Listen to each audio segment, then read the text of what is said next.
নিয়ে যে এই যে জটিলতা দেখা গেল, শপথ নিলেন না, শপথ নিতে দিলেন না, এটা সবচেয়ে বলা কারেক্ট হতো। আমি ওটাই তো বললাম যে 1 মাস পরে গিয়ে শপথ নিচ্ছেন, যখন কেন্দ্রে মন্ত্রিসভা গঠন হয়ে গেল, একটা অধিবেশন হয়ে গেল, আর এখানে শপথ নিতে পারছেন না। বিজেপি যখন এই রাজভবনগুলো এক্সটেন্ডেড পার্টি, বিজেপির পার্টি অফিস হিসেবে দেখে বা অ্যাপয়েন্ট করে রাজ্যপালগুলোকে, তখন এই ধরনের হবে। কারণ আমরা টি.এন. রবিকে দেখেছি তামিলনাড়ুতে, ও একটা অদ্ভুত ডিএমকের সাথে ব্যবহার করেছিল। আমরা আরিফ মোহাম্মদ খানকে কেরালায় দেখেছিলাম, হ্যাঁ, যা খুশি করেছে রাজ্য সরকারের সাথে, বামপন্থীদের সরকার ওখানে সহযোগিতা করছে না। টি.এন. রবি করেনি, তেলেঙ্গানায় করেনি, দিল্লিতে করেনি লেফটেন্যান্ট জেনারেল, হ্যাঁ, সেখানেও মিউনিসিপ্যাল ইলেকশনের পর শপথ নেওয়া হচ্ছিল না। তো এখানেও এই করেছে। তখন ঘটনা যেটা হয়েছে, রাজ্যপালের ভূমিকায় থাকা উচিত। রাজ্যপাল যদি পার্টির প্রবক্তা হয়ে যায় বা পার্টিজান অ্যাক্টিভিটি করে, তাহলে এটা গণতন্ত্রের পক্ষে ভালো না। কারণ রাজ্যপালেরও কেউ কিন্তু বাধা আছে ক্ষমতাটা, শুধু তাকে কি বলেন, সেটা সম্মান থাকে। অরিজিতে কি মনে হয়? অ্যাকচুয়ালি রাজ্যপালকে তো বিজেপি হাতে খড়ি দেয়নি। যখন আমরা দেখেছি কোন দলের পক্ষ থেকে হাতে খড়ি দেওয়া হয়েছিল রাজ্যপালকে, সব থেকে উল্লেখযোগ্য বিষয়, আমি আবারও বলছি, বিষয়টা এটা নয় যে তৃণমূল কংগ্রেস খুব ভালো ফল করেছে বা বিজেপি হেরে গেছে বা সিপিএম কংগ্রেস ইন্ডিজোট ভালো ফল করেছে, ব্যাপারটা এখানে নয়।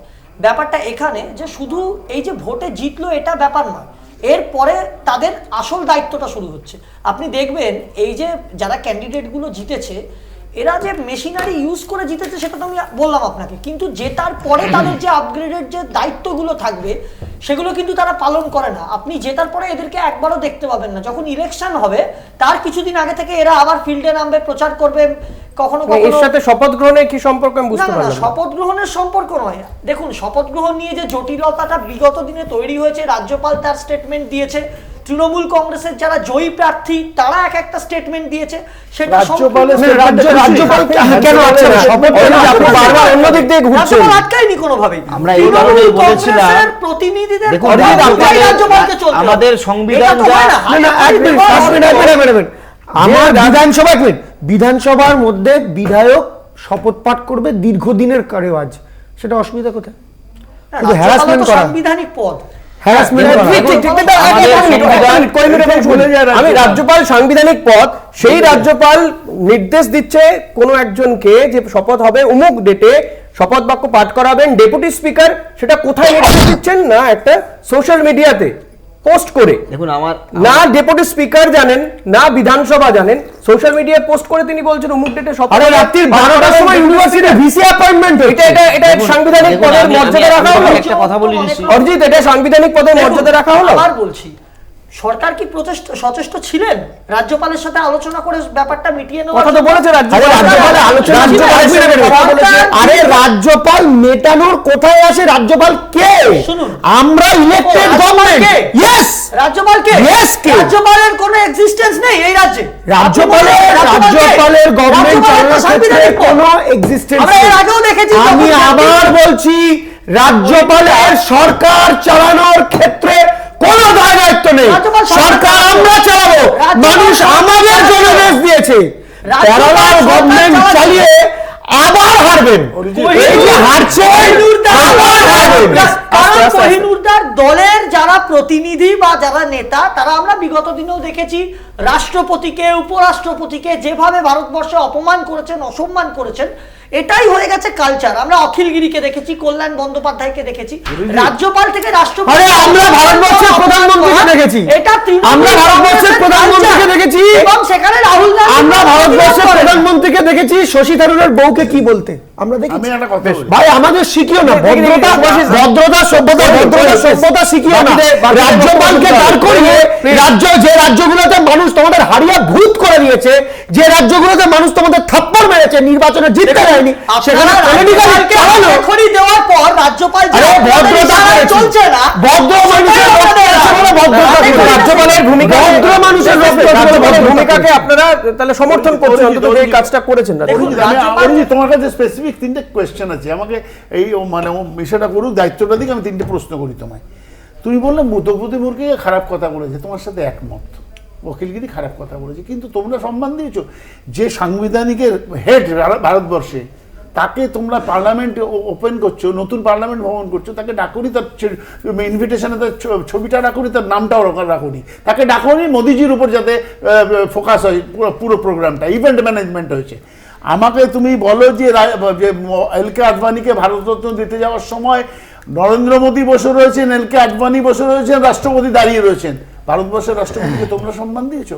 আর তোমাদের রাজ্যপাল যেসব জায়গাতে আছে, তোমাদের রাজ্যের বলতে তোমাদের রাজ্যও আছে, রাজ্যপালও তোমরা সামলাচ্ছ, রাজ্যপালও তোমাদের, তাহলে সেখানে রাজ্যপালের ভূমিকা এরকম দেখেছো যে পশ্চিম মানে বিরোধীদের সেখানে সমস্যা হচ্ছে শোনা যায়নি। যাই হোক, আমাদের আবার একটু এই ফলাফলের দিকে নজর রাখতে হচ্ছে। মানিকতলাতে বিপুল ভোটে জয়লাভ করেছেন সাধন পাণ্ডের স্ত্রী সুপ্তি পাণ্ডে, এবং তিনি জয়লাভ করার পরেই খুব স্বাভাবিকভাবে উচ্ছ্বসিত তিনি, তার মেয়ে। যদিও এক্ষেত্রেও ভোটে আগে একটা সমস্যা ছিল, কিন্তু সেই সমস্যা মেটানো হয়। এবং কুণাল ঘোষ তিনি ঠিক কি বলছেন সেটাও শোনাবো। তবে সুপ্তি পাণ্ডে তিনি মানিকতলায় বিপুল ভোটে জয়লাভ করেছেন এবং 62,312 ভোটে জয়ী হয়েছেন সুপ্তি পাণ্ডে, ছাপিয়ে গিয়েছেন 21 ভোটে প্রয়াত সাধন পাণ্ডের জয়ের ব্যবধানকেও।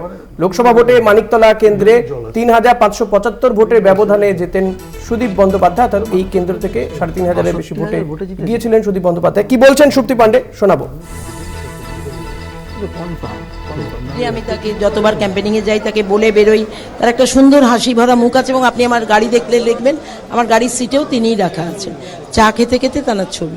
কাজেই মমতা তো আছেই, ভীষণভাবে সাপোর্ট দিয়েছে, শ্রেয়া আছে, আমার টিম আছে, আমাদের সংগঠন আছে, টোটাল একার কারোর কৃতিত্ব নয় এটা। এটা কি বোঝায়? যে আমরা রেগুলার মানুষের টাচে থাকি। এটাই আমি আমার অপোজিট পার্টিকেও বলেছি যে একটু টাচে থাকুন, তাহলে এত দুঃখ করে হারছি বলতে হবে না, একটু টাচে থাকুন মানুষের, তাহলে ওরা যেন জানে আমাদের মধ্যে এরা আছে।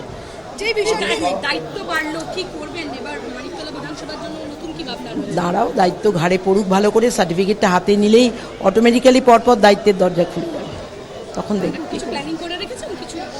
আমাদের সব চক আউট করা আছে, দেখা যাক, আগে থেকে বলবো না। শ্রেয়া পাণ্ডে তিনি ঠিক কি বলছেন শোনাবো আপনাদের। শ্রেয়া পাণ্ডের বক্তব্য।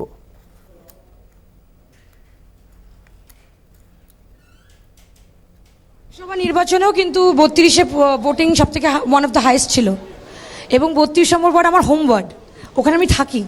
তো ওখানে আমরা থাকি এবং মানুষের শান্তি, আমাদের কাউন্সিলর আছে প্রচণ্ড খাটে, মানুষের কাছে থাকে, আমার বাবা ওখানে প্রচণ্ড, এবং ওখানে আমাদের যারা বস্তির মানুষেরা আছে আমি বলবো তারা মানে তাদের মানে হয় না নামে চিনি, আমার মা বাবা আমরা যারা আমাদের 32 নম্বর ওয়ার্ডে থাকে তারা সবাইকে নামে চিনি আমরা, মানে তারা এত আগ্রহে ভোট করেছে আপনি ভাবতে পারবেন না, দারুণ। মানিকতলা কেন্দ্রের তৃণমূলের কনভেনার কুণাল ঘোষ, যাকে মমতা বন্দ্যোপাধ্যায় দায়িত্ব দিয়েছিলেন, তিনি ঠিক কি বলছেন শোনাবো। হেরেছে হেরেছে হেরেছে কল্যাণ চৌবে হেরেছে হেরেছে 3বার হেরেছে হেরেছে হ্যাট্রিক করেছে কল্যাণ চৌবে হেরেছে হেরেছে হেরেছে হেরেছে। একজন নাটক করে যাচ্ছে কল্যাণ চৌবে, তো পরের দিন স্ক্রুটিনির সময় গেল না কেন? যদি কারোর অভিযোগ থাকে যে এইগুলো যেগুলো মিডিয়ার সামনে বলা হচ্ছে, তো সেগুলো স্ক্রুটিনিতে গেল না কেন? কেন্দ্রের নির্বাচন কমিশন তো ওদের তো স্ক্রুটিনিতে গেল না। একটা কমপ্লেন করেছিল শুনলাম 290 নম্বর পার্টে নাকি গন্ডগোল হয়েছে। আরে মানিকতলায় 277-এর ওপর পার্ট নেই, 290 নেই, সেটা ওকে কে বোঝাবে? একজন নাটক। আমি শুভজিতের কাছেও আসবো। নিঃসন্দেহে যেটা নিয়ে আমরা আলোচনা করছিলাম যে এই যে 4 কেন্দ্রের যারা নির্বাচিত হলেন শপথ বাক্য পাঠ করাবেন, এই শপথ নিয়ে একটা জটিলতা রিসেন্টলি আমরা দেখলাম। শুভজিৎ, যেহেতু আপনারাও সরকারে ছিলেন এবং আমরা শেষের দিকে দেখেছি যে রাজ্যপালের সঙ্গে আপনাদেরও একটা টাসেল ছিল কোথাও গিয়ে, বিশেষ করে গোপাল কৃষ্ণ গান্ধীর সঙ্গে, কিন্তু কোথাও বোধহয় তখনও মনে হয় এই ধরনের ছবি দেখা যায়নি যে শপথ বাক্য পাঠ নিয়েও সেখানে দড়ি টানাটানি চলছে। দেখুন, আমরা দীর্ঘদিন ধরেই বলে আসছি যে রাজ্যপাল পদ নিয়ে আমাদের ভিন্ন বক্তব্য আছে। আমরা মনে করি এটা একটা পুরো West of public expenditure and money. রাজ্যপাল পদ যদি আমাদের সংবিধানে দেখা হয়, রাজ্যপাল বেসিক্যালি তার কোনো এক্সট্রা কিন্তু পাওয়ার নেই। মানে এই যে রাজ্যপাল যখন অ্যাড্রেস করে অ্যাসেম্বলির প্রথম সেশনে, সেটাও কিন্তু সরকার পক্ষ থেকে যা লিখে দেওয়া সেটাই তাকে অ্যাড্রেস করতে হয়। তিনি নিজের ভাষণ নিজে বলে না, যদি দেখা হয়। এবং যারা ইলেক্টেড মেম্বার, এটা তো বাস্তব কথা, আমরা সবসময় মনে করি যে নির্বাচিত প্রতিনিধিদের বেশি গুরুত্ব দেওয়া, যে কারণে আমরা দীর্ঘদিন ধরে বলে এসেছি যে সরকারি আমলা নয়, নির্বাচিত প্রতিনিধিদেরকে নিয়ে এসেই এইসব ক্ষমতায়ন বা এই যে জিনিসগুলো করার কথা। কিন্তু আমরা কি দেখছি, আচ্ছা যে কোনো ABCD, যে তৃণমূল বা কংগ্রেস, বিজেপি, CPM বলছি না, যে কোনো পার্টি যে মেম্বার হয়ে ইলেক্টেড হয়ে গেছে, তাকে তো আপনাকে শপথ নিয়ে অ্যাসেম্বলিতে না আনতে হবে। তার কারণ সে যদি অ্যাসেম্বলিতে মেম্বার হতে মানে ঢুকতে না পারে, তার কীভাবে তার বিধানসভা এলাকার কথা বলবে? যখন সে একজন MLA হয়ে যাচ্ছে, তখন সে একটা MLA, সে তৃণমূলের বা সার্টিফিকেট দিতে হলে সাইন করতে হবে তো। না, সার্টিফিকেট তো আগে থেকে ইস্যু করা হয়ে যায় ইলেকশন তাকে তো হ্যাঁ একদম সার্টিফিকেট অন্য যদি বিধায়কের সার্টিফিকেট লাগে আমার এলাকার, এবং খালি তাই না যাবো শুধু দিতেই পারবে না অফিশিয়ালি সে বিধায়ক নয়। তার এলাকার বক্তব্য যখন একটা অ্যাসেম্বলি সেশনে আছে, তাহলে এলাকার বক্তব্য যদি সে তুলে ধরতে না পারে, তাহলে তার বিধায়ক হওয়াটাই কোনো মানে হয় না। এই ক্ষেত্রে রাজ্যপালের ক্ষেত্রে আমরা দেখছি অধিকাংশ জায়গায় আমাদের দেশের বিভিন্ন রাজ্যেই যেখানে যেখানে বিজেপি পরিচালিত সরকার নেই, তারা এমন এমন লোককে, মানে বলতে গেলে তো নাগপুর RSS এর দ্বারা নির্বাচিত লোক, এদেরকে নিয়ে এসে বা কাছের লোক, তাদের সকলে RSS করেছে এমনটা নয়, তাদেরকে নিয়ে সমস্ত বলছি তাদেরকে নিয়ে এসে হয় রাজ্যপাল করছে, কোথাও কোথাও বিশ্ববিদ্যালয় VC করে দিচ্ছে, মানে এটা তো কমপ্লিট স্যাফ্রনাইজেশন বলা হয় একে।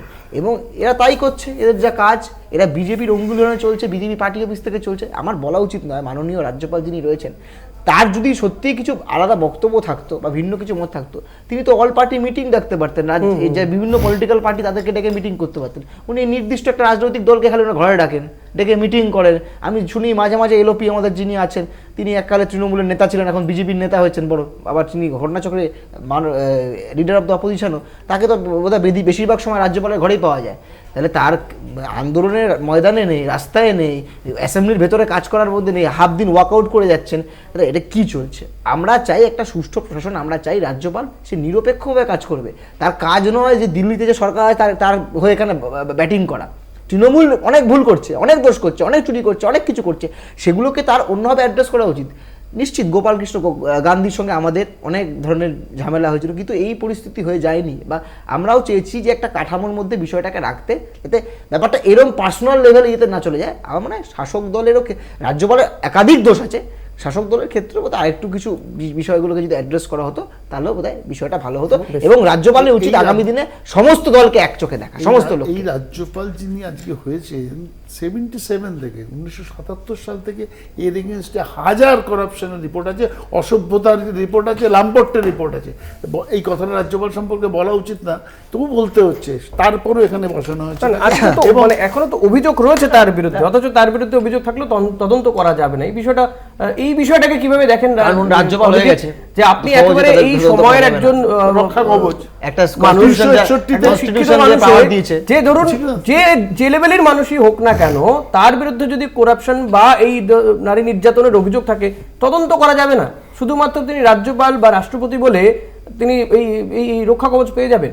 দেখুন, রাজ্যপাল তো সাংবিধানিক পদ, যদি সে কোনো অপরাধ করে থাকে তার বিরুদ্ধে অবশ্যই ব্যবস্থা হওয়া উচিত। কিন্তু যেহেতু রক্ষা কবচের একটা ব্যাপার থাকছে, যতদিন আপনি কি মনে করেন যে এই ধরনের রক্ষা কবচ থাকা উচিত কি উচিত না? দেখুন, আমি বলছি রাজনীতির বাইরে থেকে বেরিয়ে বলি, আমি বেরিয়েই বলছি রাজনীতির বাইরে। আমি কি চাই সেটা বললেই তো পরিবর্তন হয়ে যাবে না কালকেই। আমি আবারও বলছি, সেটা ছোট ছোট চাহিদাগুলোই কিন্তু পরিবর্তন আনতে পারে আগামী দিনে। যে রাজ্যেই হোক, সব রাজ্যে যে বিজেপি, আমি একটু বলে দিই দাদা, সব রাজ্যে যে বিজেপি ক্ষমতায় আছে তা না। যে রাজ্যে ধরুন বিজেপি ক্ষমতায় নেই, একাধিক সময় রাজ্যপালের বিরুদ্ধে বিভিন্ন জায়গায় অভিযোগ ওঠে, এবং সেটা বিজেপির যদি শাসক রাজ্য নাও হয়, আমি ধরে নিচ্ছি সেখানে বিজেপির পছন্দের রাজ্যপাল নাও হয়, বিজেপি শাসিত রাজ্যে রাজ্যপালের সাথে কোনো টাসেল হচ্ছে শোনা যায়নি। না, বিরোধী দল যারা রাজ্যে ক্ষমতায় আছে, আমি তো সেটাও বলছি। কিন্তু সেখানেও যদি রাজ্যপালের বিরুদ্ধে কোনো অভিযোগ ওঠে, সেক্ষেত্রে তার ক্ষেত্রে কিন্তু একইভাবে এই রক্ষা কবচটা কাজ করে। এবং যতদিন রক্ষা কবচটা থাকে, ততদিন পর্যন্ত তার বিরুদ্ধে রাজ্যের যারা, আমি বলছি, কিন্তু উল্লেখযোগ্য বিষয়, যেটা উল্লেখযোগ্য বিষয়, ডেলিবারেটলি যেভাবে রাজ্যপালের বিরুদ্ধে রাজ্য সরকার বিগত দিনে টার্গেট সেট করেছে, কেন খারাপ লাগছে বলছি, তুমি কি করে বুঝতে পারছো?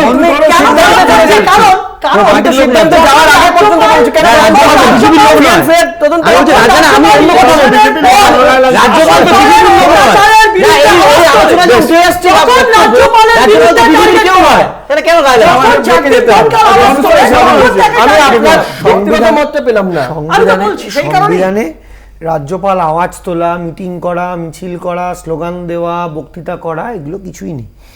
রাজ্যপাল যেটা করতে পারেন, রাজ্যপালের যদি মনে হয় যে আমার স্টেট, যে স্টেটকে আমি সুপারভাইজ করছি, তার কনস্টিটিউশনাল কনসাল্ট করতে হয় state government। তার constitutional machinery is not satisfactory, সংবিধানে লেখা আছে। এককালে এটা জুডিশিয়াল রিভিউ হতো না, 1992 পর জুডিশিয়াল রিভিউ হয় যে কনস্টিটিউশনাল মেশিনারি আদেও স্যাটিসফ্যাক্টরি। স্টেট গভর্নমেন্টকে কনসাল্ট করতে হয়। একদমই, সেক্ষেত্রে তো একটা আলোচনায় বসার জায়গা রয়েছে। সবাই একটা ছোট ব্রেকে যেতে হবে, অনেক এখানে বেশি যেতে হবে। এটা করতে পারে। একটা second, এর বাইরে আমি ব্রেকের পরে আসছি, রাজ্যপালের এই আলোচনাতে থাকবো, একটা ছোট্ট ব্রেক নিয়ে ফিরছি, সঙ্গে থাকবেন।